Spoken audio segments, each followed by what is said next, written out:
Hello friends, this is Neha Verma from Neha astro science. मेरे YouTube channel Neha astro science में आपका बहुत बहुत स्वागत है। आज हम दोबारा रूबरू हुए हैं कालसर्प दोष के विषय में चर्चा करने के लिए। जैसा कि आप सब जानते हैं कि मैंने इस विषय पे पहले भी 2 पार्ट बनाए हैं जिसमें आपको कालसर्प दोष के बारे में पूरी जानकारी दी गई है। तो ये उसका तीसरा पार्ट है।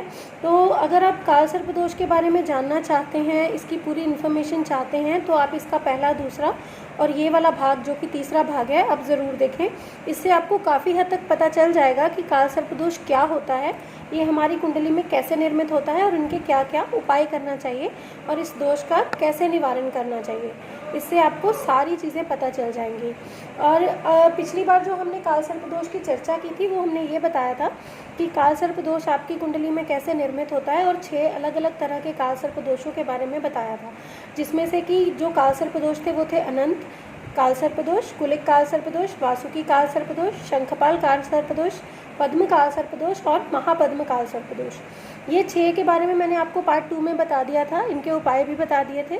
और आज हम जिन दोषों की चर्चा करेंगे वो इससे अगले 6 हैं कालसर्प दोष, जो अलग अलग हाउसेज में राहु और केतु होने की वजह से निर्मित होते हैं।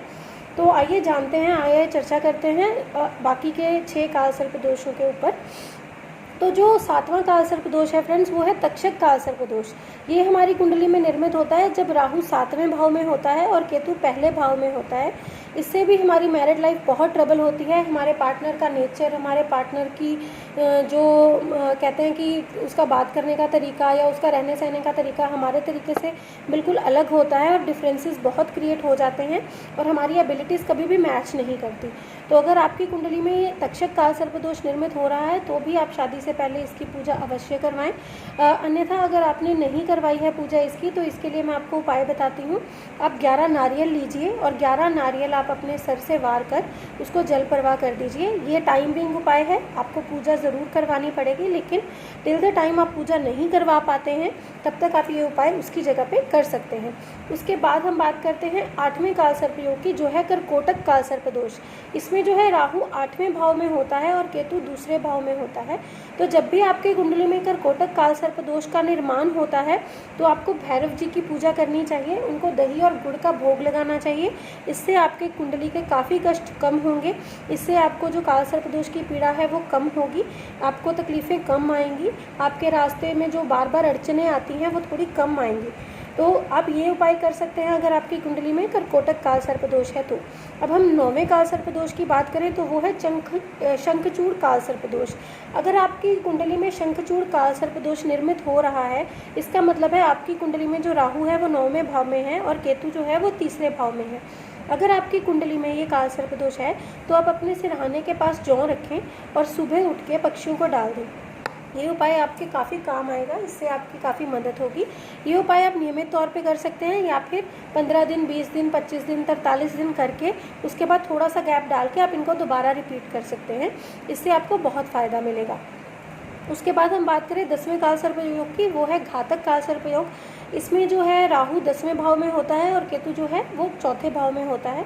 अगर आपकी कुंडली में ये कालसर्प दोष का निर्माण हो रहा है तो आप पीतल के बर्तन में गंगा जल रखिए और उसको अपने घर के पूजा गृह में रख दीजिए। उसको हमेशा वहीं पे पड़ा रहने दीजिए।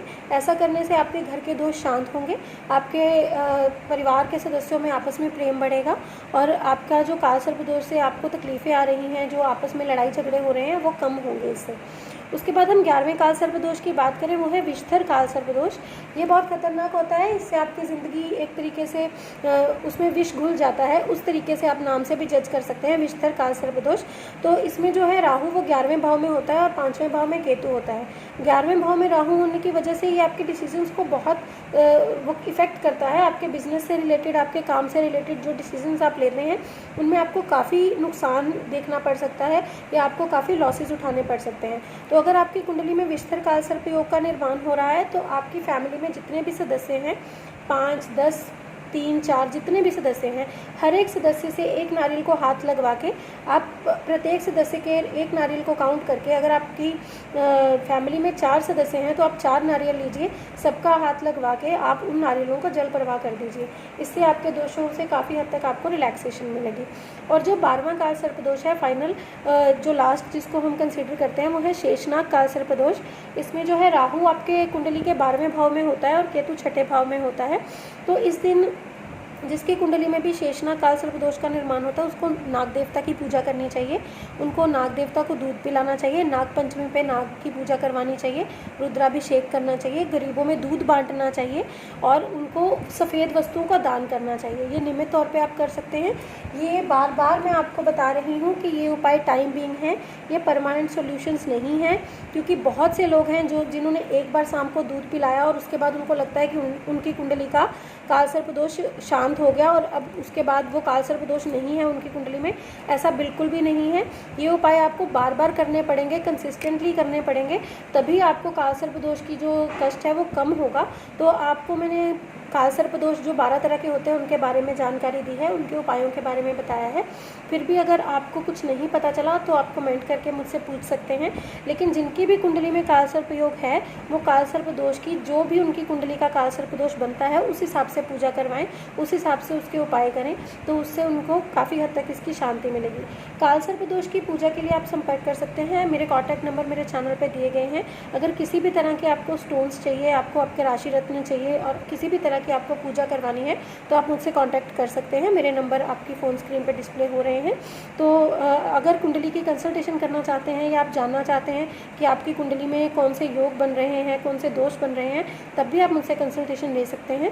तो अगर आपको कुछ भी पूछना हो तो आप मुझसे कॉन्टैक्ट करिए। मेरी फेसबुक ID पे आप मुझे इनबॉक्स कर सकते हैं, आप मेरे यूट्यूब चैनल पर कमेंट करके पूछ सकते हैं।